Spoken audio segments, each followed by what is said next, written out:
Good afternoon, ladies and gentlemen. The good news is that at least one session has passed since lunch. So hopefully the other guys woke you up, and hopefully these gentlemen here on my right will keep you awake. This is as distinguished a gathering of newspaper talking heads as you are likely to get in this city today. From my far right, that's Bennett, Malayala Manorama, and the Hindu. Doesn't get better than this. So hang in there. Let's see what we do with this.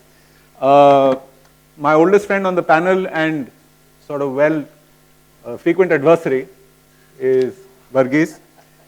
And I will start with him. And I will start with him and ask him about the IRS, which got released recently. Some of us, it seems to me, disagreed with the received wisdom that print had done very well in the current round. And some of us who disagreed on the argument that total readership is not a measure of any tradable measure of readership at all. And indeed, some of us suggested that said total readership had been retired as any version of a usable measure a while back. So I want to ask Varghese, who is still involved with the IRS, why somebody decided in their wisdom to bring it back. First of all, I would like to ask who introduced TR into this whole thing. TR was never there. It was AIR was a currency always. And AIR is, as you rightly said, is a tradable currency which the advertising agencies use. And if at all we got to go and sell, we only sell AIR. TR is a good figure to look at. TR is a very good figure to look at. But then it also gives some trends that say your loyalty index, for instance, average issue readership upon the total readership as a percentage. If you look and make a comparisons, for instance, in our case, it's one of the most loyal base we will see. So such trends analysis, and probably you can use it for sales. Therefore, I also believe that TR is not a currency to be used and AIR should be the currency to be used. Having said that, when you compare medium, with say television or online or whatever, if you are comparing it in a month's frequency or a month's accumulation of readership and viewership, etc., I think it's a good measure for comparisons. There ends it. But yes, you have given, when I say you have given, the industry has given a great tool to talk about. Why wouldn't I talk about 1.75 crores as my readership instead of 97 lakhs? I would definitely use it. I'll definitely use it, in my advertising. Yes, we can't fool anybody. So I'm sure that the advertisers and agencies will take what is required. But definitely what views. I hear you. Well, unfortunately, nobody from the buy side is here today, so I don't have somebody to ask the counter question. But let me now actually, I may drift back to this again in the course of the conversation, Sanjeev perhaps with you. But now let me take this to you. The question that the panel asks is relevance of the medium. Now, there are probably several different ways of looking at relevance. I mean, if something entertains me, it is relevant. If something informs me, it's relevant. If something elucidates, and these days actually I think the elucidation is very, very important, considering that information is at the speed of light. I mean, something happens and then the information is on your screen instantaneously. Now, newspapers conventionally informed and on the editorial pages elucidated.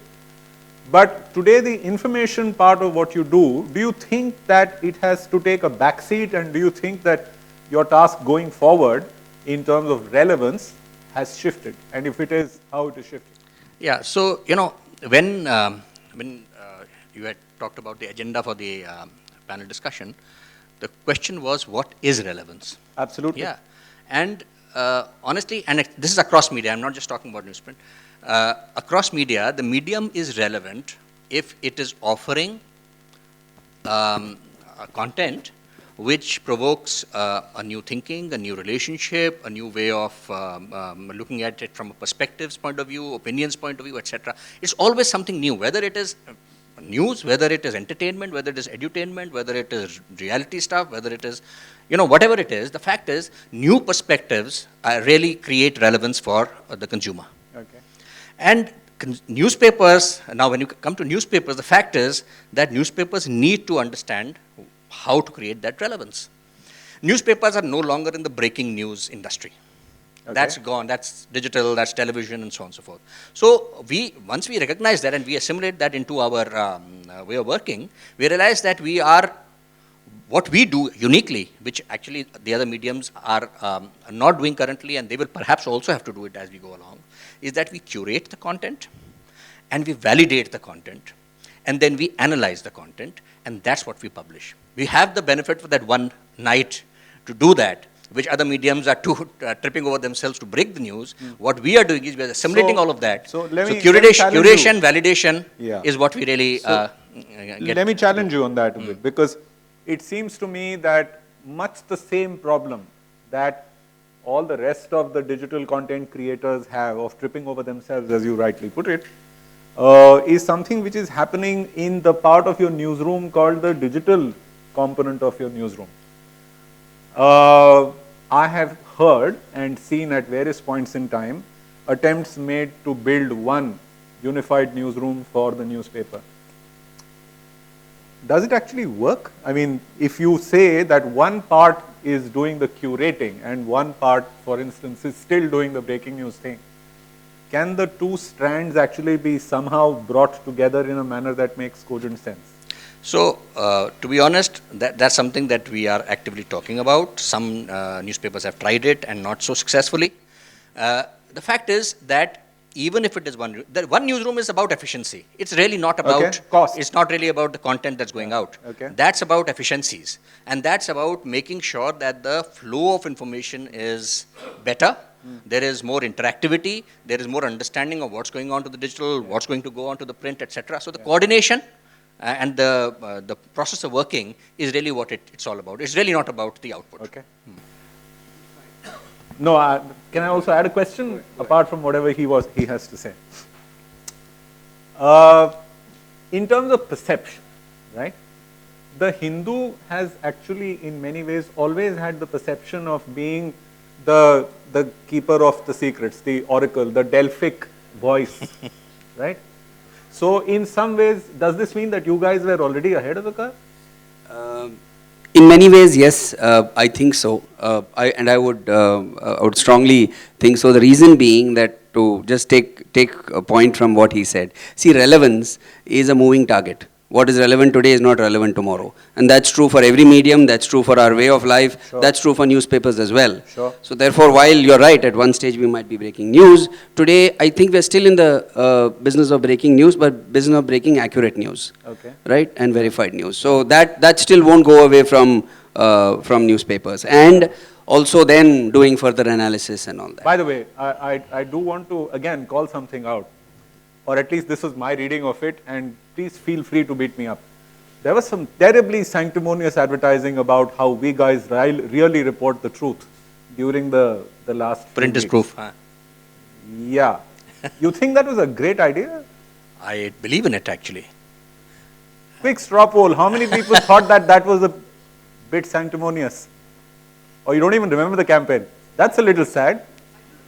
You remember and you think it was great? And you believed it? Okay, good. Somebody believed it. Okay, sorry. Somebody important believes it. Yes, so somebody very important. Exactly. So, please qualify that somebody. Counts for 37 votes. Absolutely. Exactly. So. Okay, so this is a slam dunk then. Yes. Sorted it out.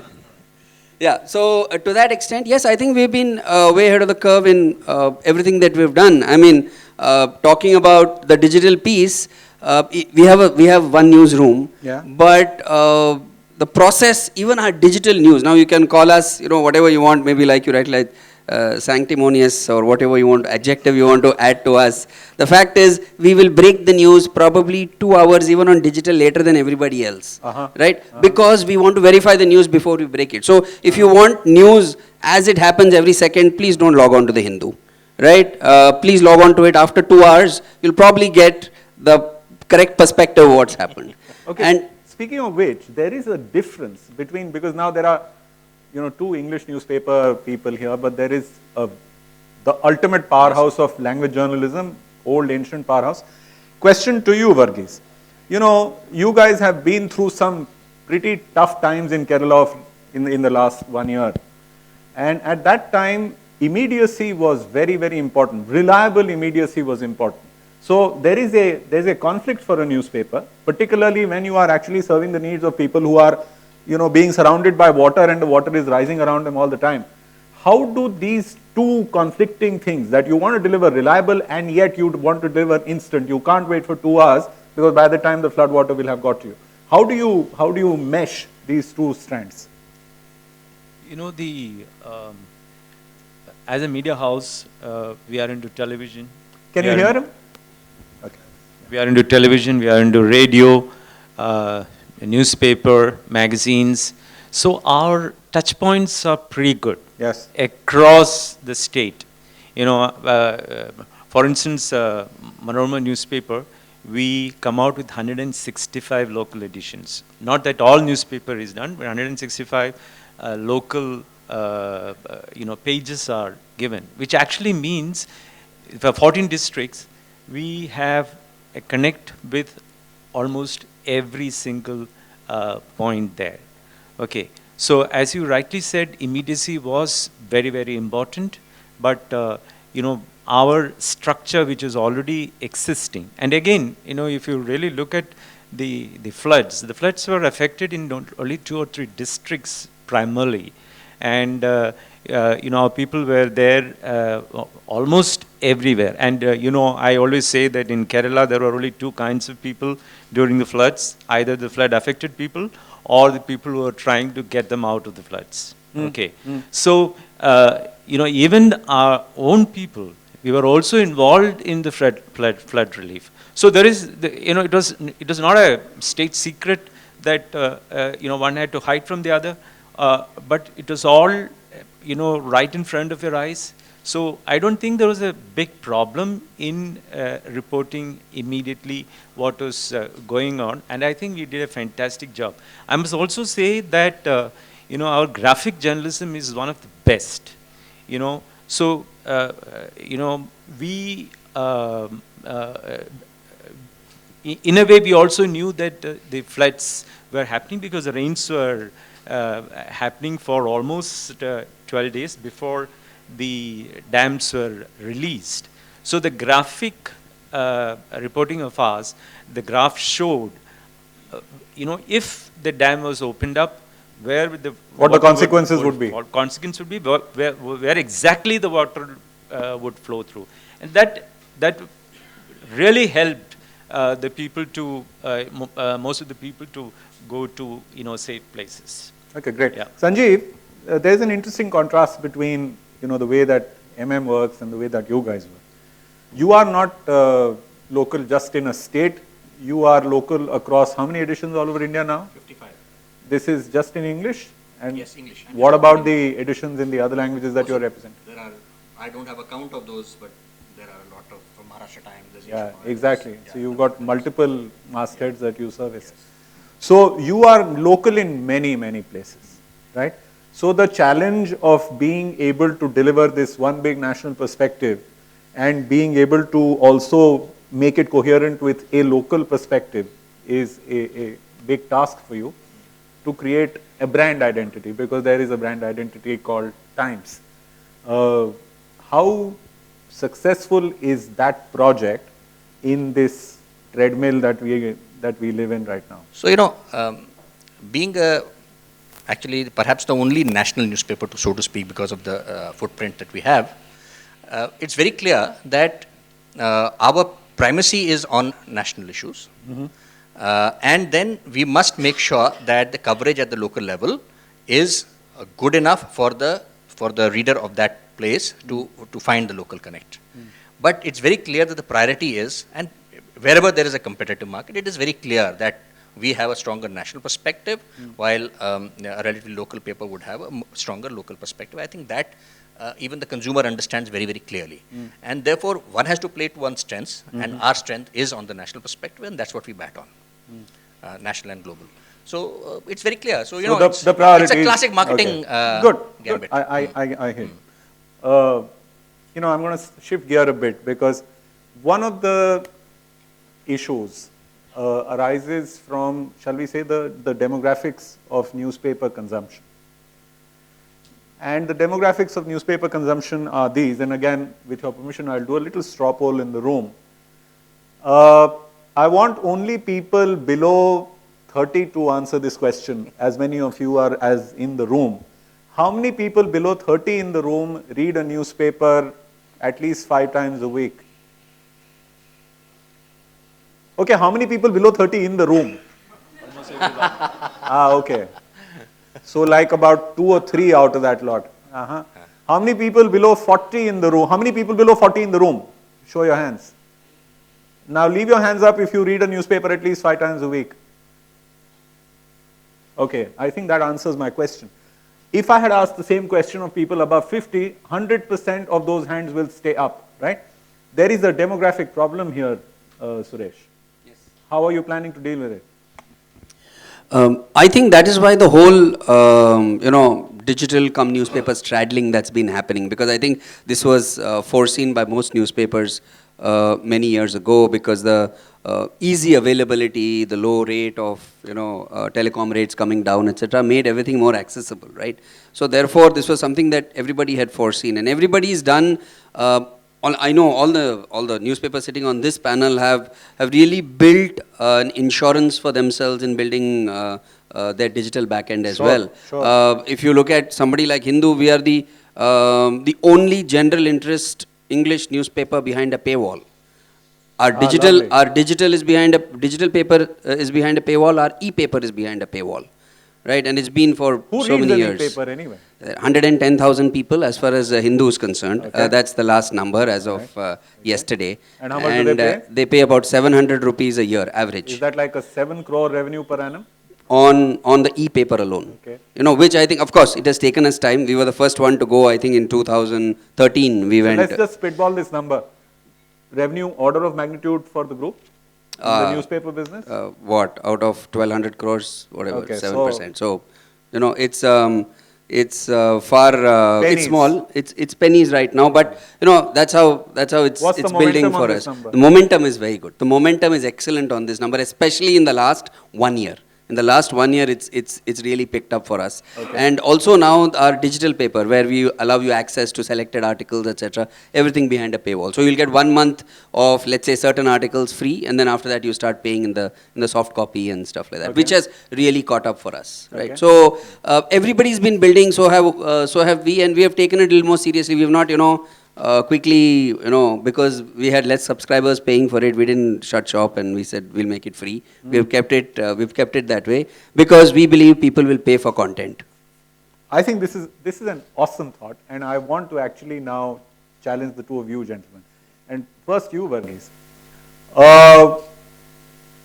Is there any obvious reason why a non-English newspaper should not do this? Is there any obvious reason why Malayala Manorama, which actually in terms of share of market is more wildly ahead than just about anybody else in the country, why should Malayala Manorama not be behind a paywall? Perhaps not at 700, perhaps at 350.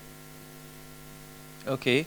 To start with, our e-paper is already behind a paywall. The app can be bought, and we have slowly started picking up. And there is definitely a difference between English readership and language readership. And therefore, I do not agree to your dipstick study of this. It doesn't work. It probably works and probably shows an early trend, but it is not convincing for a market like Kerala. So are you saying that in Kerala the readership is actually across age groups? Yeah. For instance, 30% of our readership, 30% of our readership comes from 25, less than 25. Okay. Okay, And okay. that's growing. Even if you take the last readership figures. This is at the AIR level. Yeah. Okay. Between 2016 and 2000, I told you I am a firm believer in No, it. I know you are. Good to verify. 2006, please do that. Yeah. I'm glad that you won't do it now. Between 2017 and 2019, there has been a growth also, and it is definitely growing. And then all newspapers, I'm sure all of you are doing, and our biggest challenge, yes, I agree, the biggest challenge is to keep the youngsters on the newspaper, and also I mean, you have to start from the school. So there are a lot of schemes that are going on in school. We do a lot of quiz competitions in school. There are 2 pages at least in the newspaper which is devoted to the children. So all that is actually working. I mean, perhaps the largest youth movement in Asia called Agle Kerala Balajana Sakim is from Kerala, which is promoted by us, and it's all for the youth and keeping that selfish interest of readership. Okay, Sanjeev. This is a touchy subject and I may get lynched for it, but what the heck, yeah. Nothing ventured, nothing gained. Bennett in, I would think Pradeep's time, am I wrong, took the decision to reset the entire business model and dropped the cover price, right? And from that point in time, progressively the entire industry dropped to cover prices which nowhere near pay even for the newsprint that goes into the daily newspaper, because the revenue was actually predicated on advertising and not on subscription. And that now is more or less the received wisdom that that's the only way to run a newspaper in India. I know some people who disagree with that point of view and who continue to argue that a great newspaper should price itself sensibly, as in make the reader pay, right? Now this is, I asked you only about the digital format, but there is a larger question about the economics of this mix between advertising and subscription revenue. Is the current mix between advertising and subscription a healthy mix? And I ask this not only from the point of view of revenue volatility and, let's say, enterprise value. I ask this also from the point of view of one elephant in the room with newspapers, which is that you also represent citizen interest. You know, you speak truths to power. Now, if you disempower by being hogtied to advertising revenue, then you prejudice that possibility. I mean, prejudice that to some extent. So, should there not be now a serious rethink about the mix on, how much you get from the cover price and how much you get from advertising? So, I'll take a little time answering this question. Yeah, of course. It's a difficult question. And like I said, I might get lynched. The fact is that at one end, one has to look at the business side of of this entire enterprise, and the second is the ethics of this thing. And I think the formula arrived at by Bennett has been quite an interesting one, where editorial has been completely divorced from the commercial part of the organization. The only way that the revenue team can talk to editorial is through brand. So you're the firewall. I'm the firewall. And therefore, what we do is we maintain the sanctity of the content through this firewall. And I think this works beautifully to the extent that we will protect the content, its integrity, and that's something that we actually hold very dear to our hearts. At the same time, if there is a commercial possibility that needs to be exploited, it is something that we do very, very carefully, and that's one of my more important roles that one has to kind of deliver. And I think it has worked wonderfully well. there is no reason why this model cannot work for the next few years. Of course, there is a precipice somewhere in the future, and we don't know when it's going to come. But till then, I think this model works beautifully, and I think it delivers value to the reader and it delivers value to the advertiser. Varghese, you've seen this process over a long time. What's your view? It's always the church and the state. Yeah, it is, yes. And reverses the role in various newspapers, that's it. But as a newspaper in Malayala Manorama, we sometimes have to get our advertising vetted by the editors. It has to be cleared by the editors because I must say that they are the ones who know the readers better than I do, better than anybody does. So what is important to the reader, they decide, and 100% a jacket has to be cleared by them. There have been cases in which by around 9 o'clock the jackets have been withdrawn because editors have not approved it. That is the style, and that is perhaps the reason why it's still growing. That's perhaps the reason why you still, yeah. Virtue is not dead, life's good. Yeah, I think we saw this coming some time back. So again, I think we're a little forward thinking in that sense. Probably the most expensive English newspaper in the country, 10 rupees on weekday, 15 rupees on Sunday, right? And we hardly saw any drop in our circulation. So we are already headed in that direction. Our car prices are up. Obviously, it would help if the rest of the industry sort of, came together and, but everybody's got their own strategy, etc. Some people are pretty sharper than us. So to that extent, what we have done is we saw this coming and we have upped our car prices because we realize it's not sustainable to be completely a slave to the advertiser, right? And you have to at some stage have a better balance than what a 90-10, 80-20 is not going to help you. You got to get to that 50-50 at some stage and sooner than later, because like Mr. Netflix and Mr. Amazon Prime and all have proven, people do pay for content even in our country, and that's our belief. Paritosh, I just want to add one more point about the pricing. Because Kerala is a state where newspapers are priced the highest in the country. Because today our current price is 7 rupees 50 paisa. I don't know whether the English newspapers are. What is the pagination, just for my reference, of your typical edition? 28 pages, I think. Yours? Mine is around 20. Yeah, similar. About 20? Yeah, about 20. Main issue and about 8-10 pages of the supplement. Okay. So it was, again, we don't take up our price. It's actually INS decides, INS regional committee in Kerala, they sit together and decide to take the price up. So the prices are always taken up together, So in the case of circulation... Somebody might accuse you of cartelizing, but I'll let that pass. I can do it, but probably the English newspapers will do, because English newspapers do not follow that. Okay, wait. There's another issue which I do want to raise before. This is something that I could talk about forever. But, the question is about the written word now. Okay? That we've seen, history shows us that there have been various versions of the written word. So before Gutenberg, it was not that the written word was not preserved. After Gutenberg, you got the press. Then the press traveled all over the world.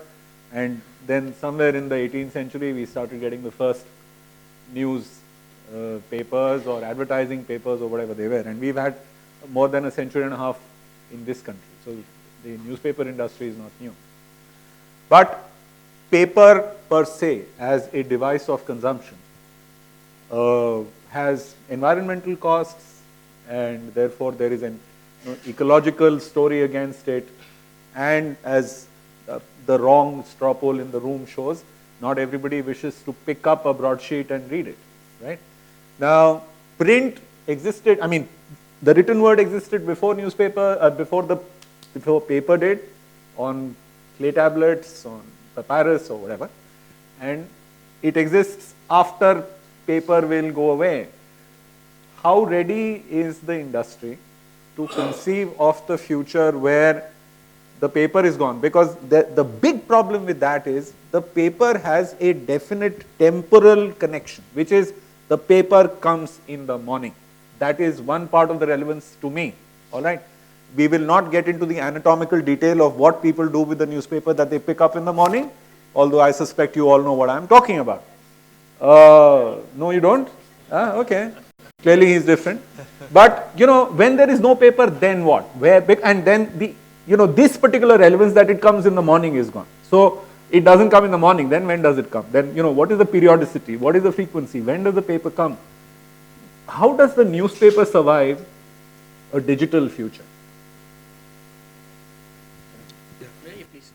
Okay, first of all, as far as environment goes, etc., I'm sure Paritosh, you also are aware of this, that all the plastic waste that we send out, right, whether it's the US and all these countries, they send it out to China and to India as well. A lot part of it comes to India as well, and China till recently was making newsprint out of that. And a lot of us were importing that newsprint from the plastic waste that was going into China. So, and now recently there's been a problem. China has said we're getting too much shiploads of waste. Sending it back. Shiploads of waste coming into our country, so they have started sending it back. So, and as far as recycling is concerned, I think you can't have a better country recycling of newspapers than ours does. The guy comes home, weighs it, takes it, and actually gets recycled. Yeah, unlike in other countries. So therefore, there is a process where the consumer doesn't even have to make an effort to recycle the paper. So I'm not saying in future, but I'm saying to put it at rest right now. There are a lot of efforts going on by the industry right now to look at different substrates and different ways of printing where it makes it environmentally friendly. Point number one. Point number two, about it coming in the morning and the frame of mind that the consumer has, I think that will continue for some time, right? I don't see a time when, even if you look at, let's say, the Guardian or the New York Times or whatever you have today, right? The business models are changing. The business models are changing, but they still have their print leg very much there. Of course, in those countries, you go and pick up the newspaper again first thing in the morning from the stand. Here, you have the pleasure and or somebody dropping it absolutely at 6 o'clock in the morning. We live in a wonderful country, and we are so lucky to live. One of the few countries in the world where somebody comes at 6 o'clock in the morning, and if he comes up at 6:30, you call him up and you fire him, saying, "Why were you half an hour late?" Right? He comes to your house, drops the paper for hardly a small fee, and somebody else comes and picks it up and takes it away also, and pays you for that as well. I mean, it's like a fabulous economy that you can't have it better than this. So, from that aspect, I think the newspaper business in this country is going to last for some time. So, to your whole thing about, are we ready? Yes, while we are preparing for digitalization and Hindu more than ever. I came up with a cool word for it, printocalypse. Printocalypse is not. You don't want to use it. No, it's not going to happen in a hurry. I'm sorry, Paritosh, but it's not going to happen in a hurry, especially the way it's wired here. That's so. While we are preparing for the future. Okay, minute and a half left on the clock. We have already agreed that nobody is more credible than the newspapers. We have agreed that there will be people, including young people, who will continue to read newspapers well into the future, and we've agreed that people will be prepared to pay. Will we actually have such a panel 10 years from now? Just a yes or a no? I would believe so. And I'll tell you, the small metric that I have is that as of now, my largest cohort of readers is 20 to 29. Largest. It's not 50 plus, it's 20 to 29. And I'm sure the other newspapers would also agree on that. Now, that's a fascinating thing. And a lot of it is to do with the kind of marketing efforts, the kind of focus that the newspapers are giving to the interests of the younger reader as well. And I'm not talking about Times of India alone. The biggest youth campaign in the world. It's true for most newspapers. And that is, I think, what's going to sustain us for a longer period than what you say. This apocalypse you're talking about has been happening from 1920s onwards, when the TV was happened, and when radio happened, 1954 when television went into color, when India television went to color in 1982. All this time, print was going to die. And then if you really look at, when did print actually grow in India? It was in the later 80s and the 90s, and then in 2000 onwards, when every single medium grew along so your with answer it. is no. And Suresh? Yeah, I mean, and at the end of the day, look at the, we are talking about new age companies and digital companies. I wonder how many companies sitting, the three people here together make 2,000 crores of profit in a year, in spite of all the problems, profit, right? So let's wonder how many digital companies in this country, after so many years, make 2,000 crore profit, three of them. A round of I'd like to applause for see. them. Thank you, gentlemen. Thank you very much.